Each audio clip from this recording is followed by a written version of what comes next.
Cricket match tie అయితే విజేతను తేల్చేందుకు super over ఉంటుంది. మొదటి సూపర్ ఓవర్ కూడా టై అయితే డబుల్ సూపర్ ఓవర్ ఉంటుంది. అసలు సూపర్ ఓవర్ అంటే ఏంటి? డబుల్ సూపర్ ఓవర్ రూల్స్ ఏంటి? టీ20 ప్రపంచ కప్ లో సౌత్ ఆఫ్రికా, ఆఫ్ఘనిస్తాన్ మధ్య జరిగిన మ్యాచ్ లో క్రికెట్ హిస్టరీలోనే హైలైట్ అయింది.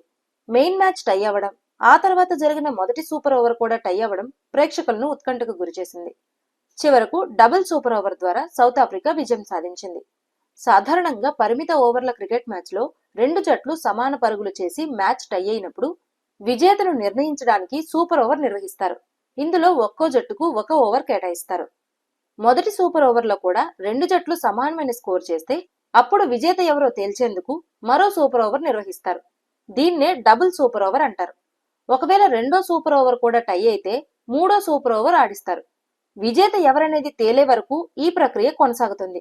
నాకౌట్ మ్యాచ్ల్లో ఫలితం రావడం అత్యవసరం కాబట్టి ఈ రూల్స్ ఐసీసీ అమలు చేస్తోంది. ఐసీసీ రూల్స్ ప్రకారం సూపర్ ఓవర్లో కొన్ని కీలక రూల్స్ ఉంటాయి. టాస్ ఉండదు, బౌలర్ల మార్పు జరగదు, సూపర్ ఓవర్లో అవుట్ అయిన బ్యాటర్లు ఆ తర్వాత వచ్చే సూపర్ ఓవర్లో తిరిగి బ్యాటింగ్ కి రాకూడదు. ఇంకా డిఆర్ఎస్, ఎన్ఆర్ఆర్ సూపర్ ఓవర్లో కూడా డిసిషన్ రివ్యూ సిస్టమ్ అందుబాటులో ఉంటుంది. అంతేకాకుండా సూపర్ ఓవర్లో చేసే పరుగులు నెట్ రన్ రేట్ లెక్కింపులో కూడా కలుస్తాయి. విజేతను ప్రకటించడానికి డబుల్ సూపర్ ఓవర్ ఎంతో అవసరం. ముఖ్యంగా సెమీఫైనల్స్, ఫైనల్స్ లాంటి కీలక మ్యాచ్ల్లో టై అనేది ఒప్పుకోరు. క్రీడల్లో పారదర్శకత కోసం ఐసీసీ పాత బౌండరీ కౌంట్ రూల్ ను తొలగించి ఈ సూపర్ ఓవర్ పద్ధతిని తీసుకొచ్చింది.